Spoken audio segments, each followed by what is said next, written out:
নীতি। তাহলে কি করতে হবে? সেটা হচ্ছে নীতি পরিকল্পনা। সাক্ষরতা বাড়াতে হবে। বয়স্কদের জন্য রাত্রিকালীন নৈশ স্কুল প্রচলন করতে হবে। গণশিক্ষা কার্যক্রম বাড়াতে হবে। এগুলো তোমাদের কাছে ইতিহাস মনে হবে, কিন্তু আমরা এগুলোর সাক্ষী। গণশিক্ষা কার্যক্রম করলেন গ্রাম পর্যায়ে পর্যন্ত, পুস্তক প্রণয়ন করলেন, 1-2 সরে সরে শিক্ষা করলেন, বয়স্কদের সাক্ষরতা শিক্ষা করলেন। 2 বছরের মধ্যে সাক্ষরতার হার বেড়ে 50% হয়ে গেল, যারা শুধু নাম দস্তখত স্বাক্ষর করতে পারতেন। বাংলাদেশে লিটারেসি রেট বলতে তখন বোঝানো হতো যারা স্বাক্ষর করতে পারে, যারা দস্তখত করতে পারে।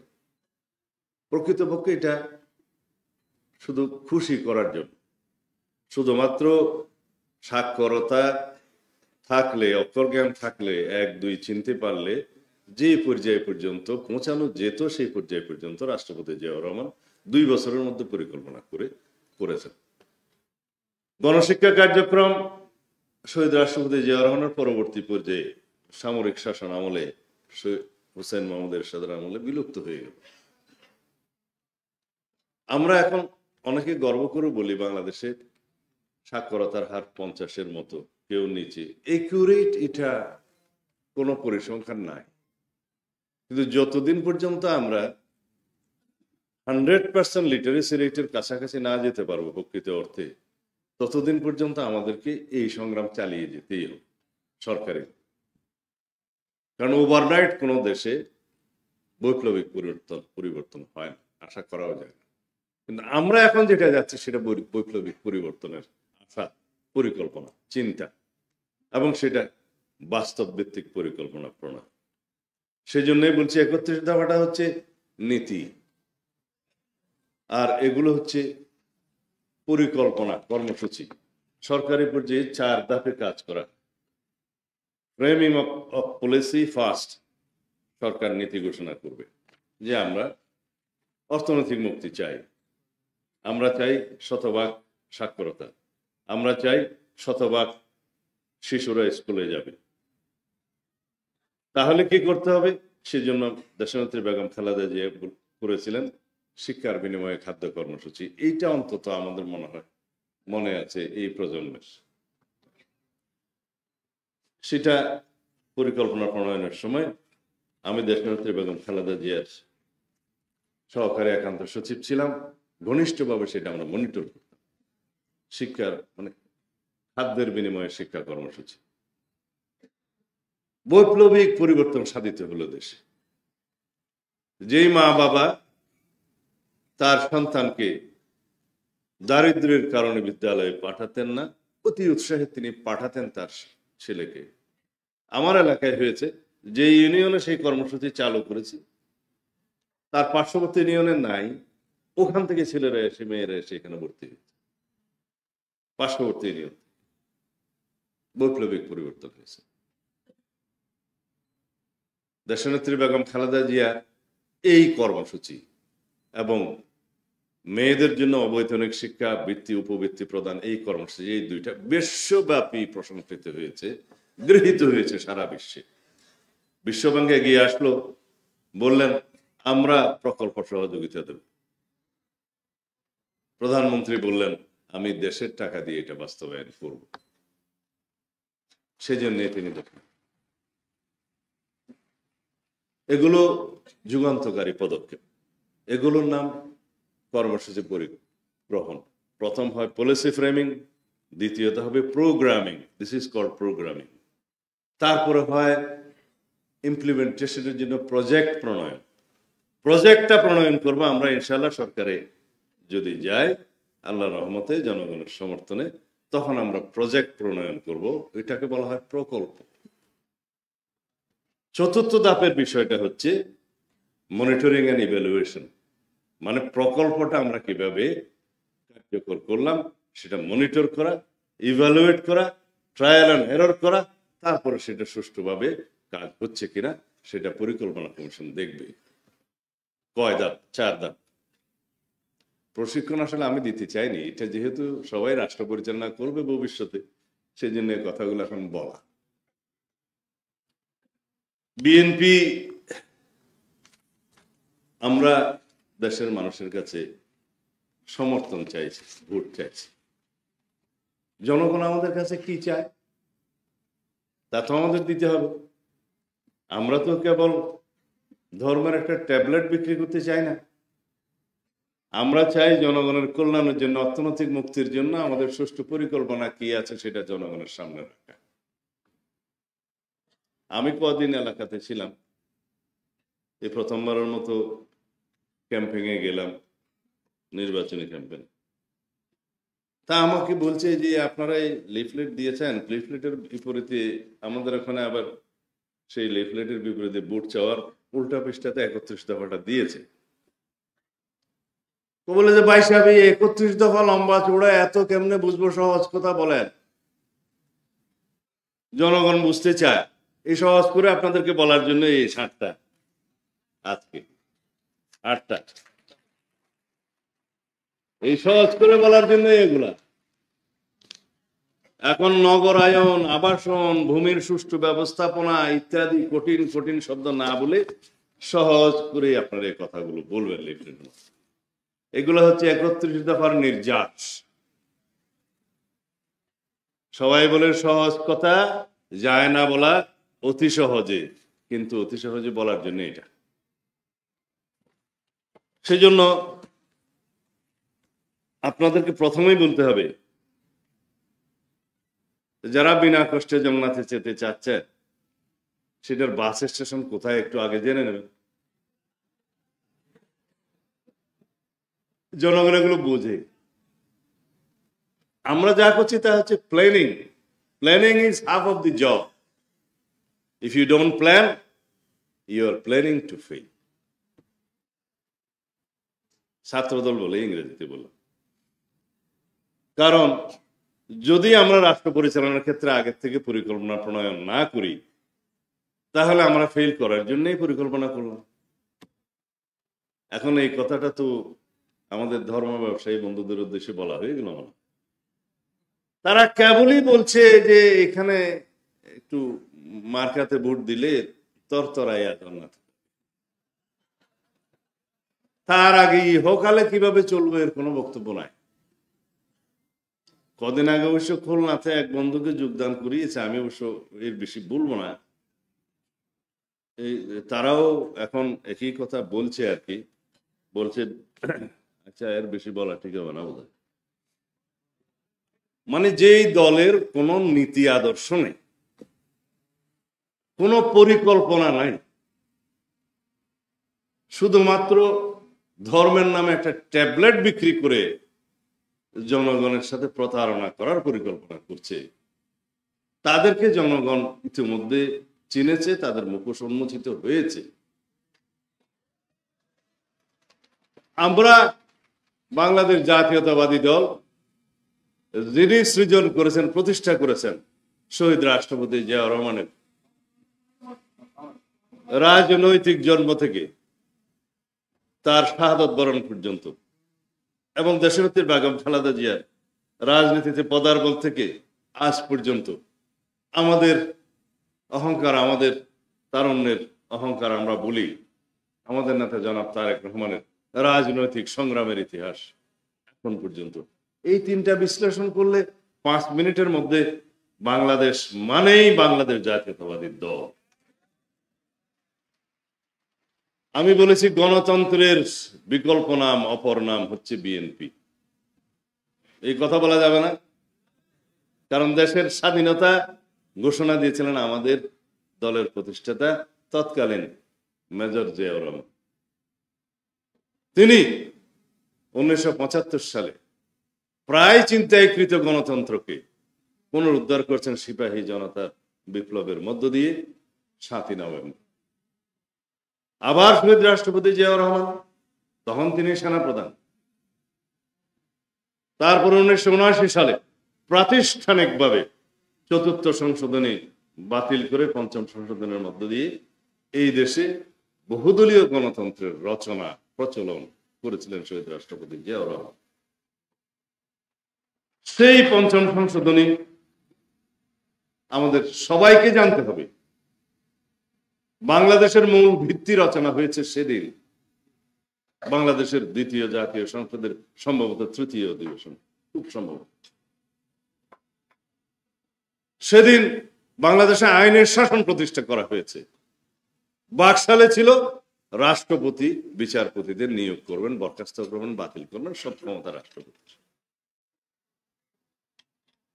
আইনের শাসন প্রতিষ্ঠা আমরা এখন অঙ্গীকার, ভিত্তি ওখানে।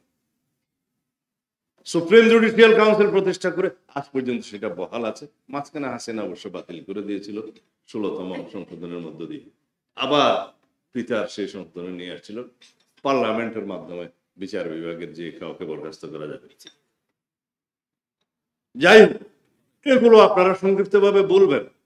গণমাধ্যমের স্বাধীনতা, বিচার বিভাগের স্বাধীনতা, গণতন্ত্রের বহুদলীয়করণ, বহুদলীয় গণতন্ত্রের প্রবর্তন সবই জিয়াউর রহমানের কৃতিত্ব 1979 সালে।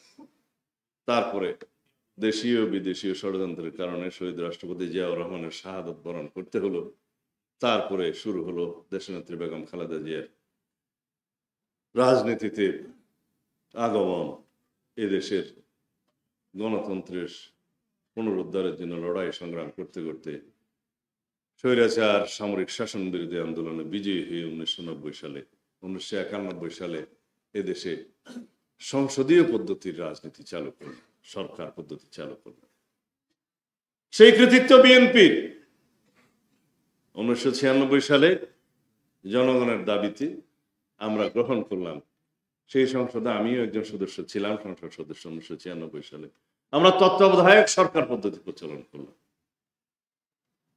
এই যে গণতন্ত্রের ভিত্তি রচনা, গণতান্ত্রিক প্রতিষ্ঠানগুলোর প্রাতিষ্ঠানিকীকরণ, সাংবিধানিক প্রতিষ্ঠানগুলোকে শক্তিশালীকরণ, ধীরে ধীরে বাংলাদেশের জন্য একটি শক্তিশালী গণতান্ত্রিক রাষ্ট্র হিসেবে পরিণত হয়ে ওঠা, সবই বিএনপি, শহীদ রাষ্ট্রপতি জিয়াউর রহমান, দেশনেত্রী বেগম খালেদা জিয়া রহমান।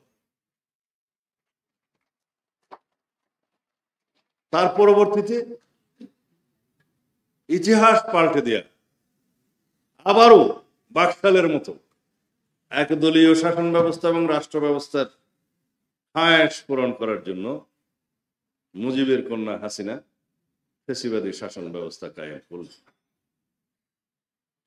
মুখোশ সাংবিধানিক সরকার, সংসদীয় সরকার, মুখোশ গণতন্ত্রের, ভিতরে বাকশাল। এই ছিল তার শাসন ব্যবস্থার মূল কথা। তত্ত্বাবধায়ক সরকার পদ্ধতি বিলুপ্ত করলেন এবং 14, 18, 24 পর্যন্ত এই অগণতান্ত্রিক শাসন ব্যবস্থা, ফ্যাসিবাদী শাসন ব্যবস্থা কায়েমের মধ্য দিয়ে পৃথিবীর ইতিহাসে সবচাইতে জঘন্য একদলীয় একনায়কতান্ত্রিক ফ্যাসিবাদী অগণতান্ত্রিক শাসন ব্যবস্থা প্রতিষ্ঠা করলেন। বিএনপির ইতিহাসের বিপক্ষে সংক্ষিপ্ত এই ইতিহাসটা আপনারা মাঠে ঘাটে সবাইকে বলবেন। এগুলো হচ্ছে সহজ কথা, যায় বলা অতি সহজ। এই কথাগুলো আপনারা বলবেন।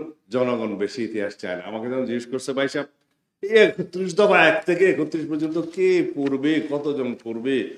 গ্রামের আমজনতা মানুষ, অনেক মানুষ শিক্ষা দীক্ষা গ্রহণ করতে পারে নাই, বয়স্ক মানুষ, তাদের পড়াশোনা নাই, তাদের জন্য কি করবেন? তাদের জন্য বলবেন হলো আজকের এই কথাগুলো।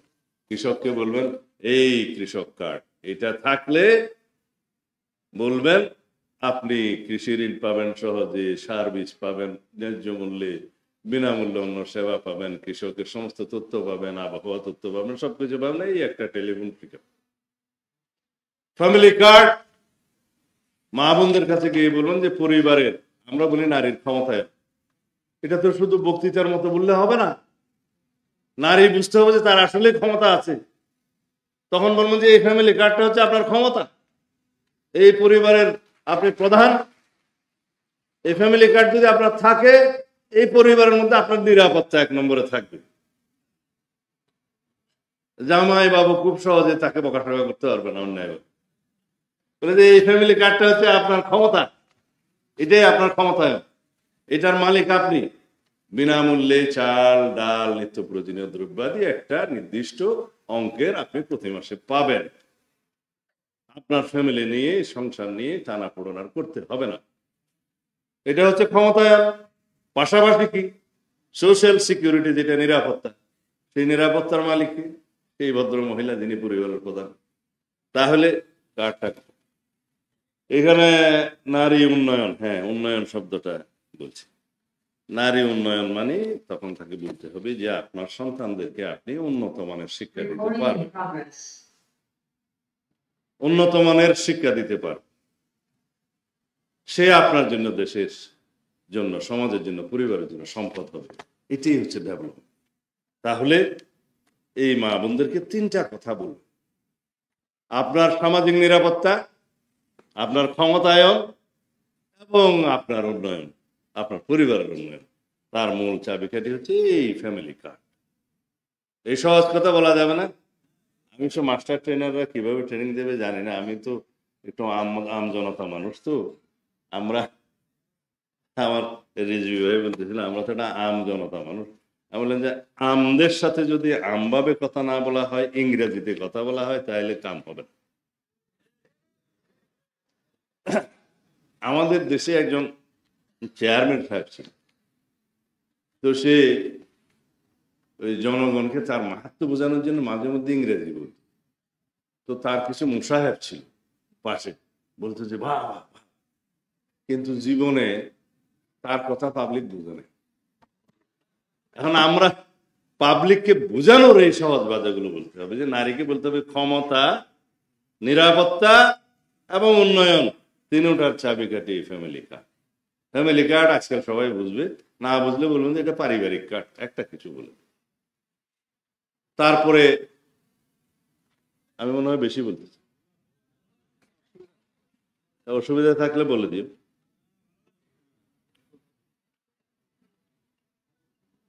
সেই জন্য এই প্রশিক্ষণ কর্মশালার আলোচনা সবার যা কিছুই আমরা বলি, এগুলোকে সহজ করে বলার জন্য অতি সহজে এই কথাগুলো গ্রাম পর্যায়ে ভোটারদের কাছে নিতে হবে।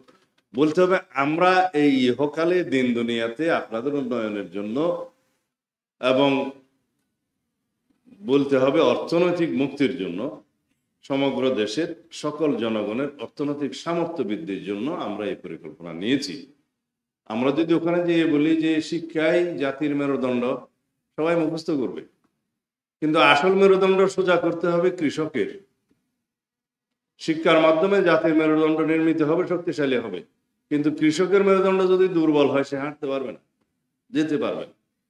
এই কৃষি কার্ডের মধ্য দিয়ে বলতে হবে যে কৃষকরাই যে জাতির প্রধান শক্তি এবং অর্থনৈতিক মেরুদণ্ড, জাতির মেরুদণ্ড, সেটা বিএনপি আপনাদের সামনে তুলে ধরেছে। এই দেখেন, আমরা ক্ষুদ্র কৃষক, মাঝারি কৃষক, বড় কৃষক, এগুলা অনেক বিস্তারিত বর্ণনা ওই মাঠ পর্যায়ে ওইভাবে বলার প্রয়োজন হবে না।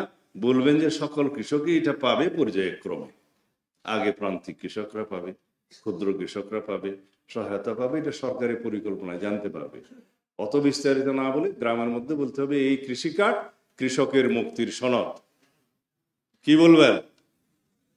এই কৃষক কার্ড কৃষকের মুক্তির সনদ। কৃষক যদি শক্ত হয়, মুক্ত হয়, অর্থনৈতিকভাবে মেরুদণ্ড শক্ত হয়, তাহলে জাতি দাঁড়িয়ে যাবে। এটাই আসলে প্রকৃত বক্তব্য।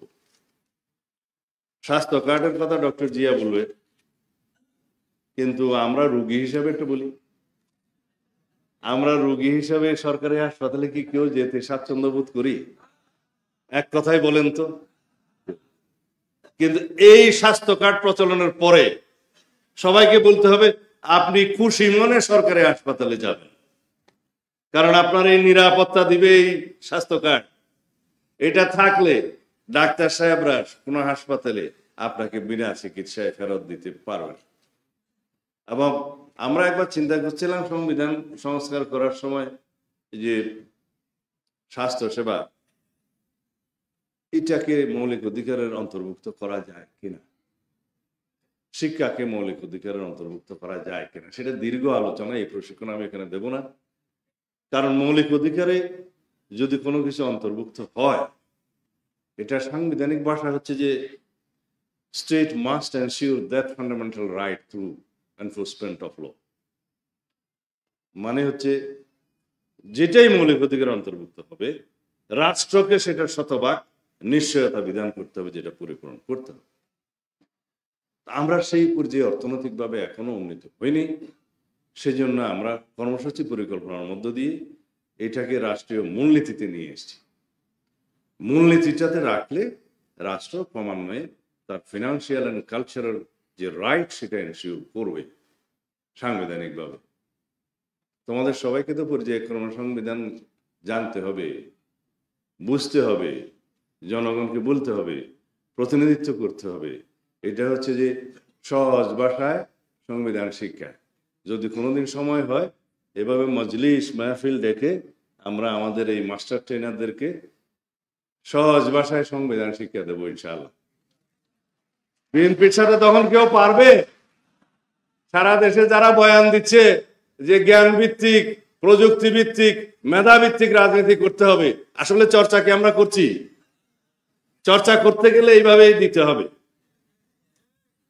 আমরা বুড়ো হয়ে গেছি, আমরা প্রশিক্ষণ দিয়ে তারপর বিদায় নেব।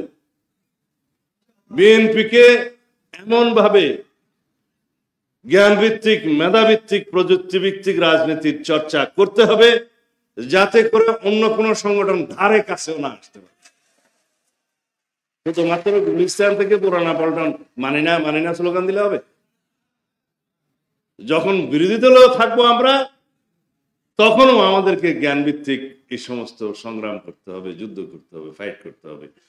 আজকাল এই যে সোশ্যাল মিডিয়াতে, আমি অবশ্য খুব একটা এগুলো দেখি না, এই যে সোশ্যাল মিডিয়াতে চলছে গালিগালাজ চলছে, চরিত্র হনন চলছে, ক্যারেক্টার অ্যাসাসিনেশন চলছে। এখন পলিটিক্যাল ক্যারেক্টার অ্যাসাসিনেশনের সংখ্যা হচ্ছে সবচেয়ে বেশি, এবং কিছু কিছু মিডিয়াতে দেখছি। তা আমরা তো এগুলো ঘাটাঘাটি করি না, কিন্তু তোমাদের বয়স আছে, সবচেয়ে বেশি কাউন্টার ফাইটটা ওখানে দিতে হবে। কারণ যে 2-4 লাইন লেখে কিছু কিছু বুদ্ধা, জানো কার না জানো, কেউ কেউ বলে কি জান, আচ্ছা বললো, মানে বিদেশ থেকে কেউ কেউ এভাবে এমন ভাবে লিখছে যেন তারাই হচ্ছে সবচেয়ে জ্ঞানের জাহাজ, বাকি সব মূর্খ, এবং তারা যা বলছে এগুলো তাদের একটা ক্লাস চর্বিত চর্বণ করে ছাড়ছে। কোনো অ্যাকাউন্টেবিলিটি না, কোনো রেসপন্সিবিলিটি না, দেশপ্রেমের কোনো বালাই এই দেশের কি হবে সেটা নজরে না। আমাদের সেজন্য সবার আগে চিন্তা হবে আমরা যা লিখছি, যা বলছি, তার দ্বারা দেশের কোনো স্বার্থহানি হচ্ছে কিনা। সেই জন্য আমাদের স্লোগানকে আমাদের নেতা দিয়েছেন, সবার আগে বাংলাদেশ। এর চাইতে সহজ কোনো বক্তব্য আছে? সমস্ত কর্ম পরিকল্পনায়, সমস্ত রাজনৈতিক কর্মসূচিতে, সকল বিষয়ে আমাদের মাথায় থাকতে হবে এখানে আমার দেশের স্বার্থটা উপরে, সবার উপরে বাংলাদেশ। সেটা পররাষ্ট্রনীতি হোক, সেটা যুদ্ধনীতি হোক, সেটা অন্যান্য কূটনৈতিক বিষয় হোক, দ্বিপাক্ষিক সম্পর্ক হোক, বহুপাক্ষিক চুক্তি হোক, আন্তর্জাতিক ট্রিটি হোক, মেমো অফ আন্ডারস্ট্যান্ডিং হোক, সব জায়গায় আমাদের দেশের স্বার্থটা আমরা উপরে রাখবো। সেই জন্য আমরা সবার আগে বাংলাদেশ, এই নীতি। আমরা শহীদ রাষ্ট্রপতি জিয়াউর রহমানের অনুসারী, আমরা দল করি বাংলাদেশ জাতীয়তাবাদী দল। সেই দলের প্রতিষ্ঠাতা এদেশের সর্বশ্রেষ্ঠ মুক্তিযোদ্ধা, সেই দলের প্রতিষ্ঠাতা এদেশের স্বাধীনতার মহান ঘোষক, সেই দলের প্রতিষ্ঠাতা বহুদলীয় গণতন্ত্রের প্রচলক, সেই দলের প্রতিষ্ঠাতা জীবন দিয়েছে দেশের জন্য, সেই দলের প্রতিষ্ঠাতার রক্তের উপর দাঁড়িয়ে আমরা বাংলাদেশের রাজনীতি করি, যার রক্ত বাংলাদেশের মাটির গভীরে পতিত হয়েছে, গণতন্ত্র শক্তিশালী হয়েছে। আজ পর্যন্ত তার সুযোগ্য উত্তরসূরি হিসেবে আমাদের নেতা জনাব তারেক রহমান আন্দোলন সংগ্রাম করতে করতে, ত্যাগ স্বীকার করতে করতে, রাজনৈতিকভাবে অভিজ্ঞ হতে হতে ফ্যাসিবাদ বিরোধী এই গণতান্ত্রিক আন্দোলনে শীর্ষ নেতা হিসাবে পরিচালনা করতে করতে যে রাজনৈতিক জ্ঞান এবং মেধা সম্পন্ন হয়েছে, আমরা তাকে অহংকারের সাথে বলতে পারি, যার ধমনীতে শহীদ রাষ্ট্রপতি জিয়াউর রহমানের রক্ত প্রবাহিত, যার ধমনীতে দেশনেত্রী বেগম খালেদা জিয়ার রক্ত প্রবাহিত, যার কর্মপরিকল্পনায়, মেধা, জ্ঞানে, শ্রমে বাংলাদেশের স্বার্থ ছাড়া আর কিছুই নেই, তিনিই কেবল বলতে পারেন সবার আগে বাংলাদেশ।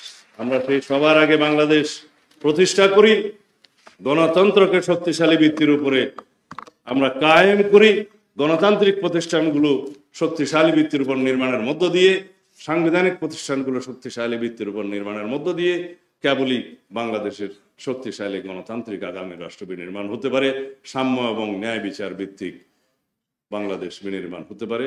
সেই বাংলাদেশ বিনির্মাণের জন্য আমাদের আপনাদের সবাইকে আগামীতে ভোটাধিকার প্রয়োগের ক্ষেত্রে সবাইকে সচেতনতা সৃষ্টি করতে হবে। সেই কাজটাই আপনারা করবেন। যে ভোটাধিকার আদায়ের জন্য দীর্ঘ 16-17 বছর রক্তাক্ত সংগ্রাম করেছি আমরা, বহু রক্তের সোপান মাড়িয়ে আজকে আমরা এই জায়গায় এসেছি, সেই গণতান্ত্রিক সংগ্রামের সফলতা নির্ভর করবে আমরা কিভাবে ভোটাধিকারটা প্রয়োগ করছি সেখানে। এই রাস্তায় এই গণতান্ত্রিক উত্তরণে যারাই বাধার সৃষ্টি করবে বিভিন্ন আইনিয়ে বিনিয়ে, তাদেরকে জনগণ প্রত্যাখ্যান করবে বলে আশা করি। খোদা হাফেজ। বাংলাদেশ জিন্দাবাদ। ও আমাকে বাংলাদেশ জাতীয়তাবাদী দল জিন্দাবাদ। এখানে কি সবাই ছাত্র দল? বাংলাদেশ জাতীয়তাবাদী ছাত্র দল জিন্দাবাদ।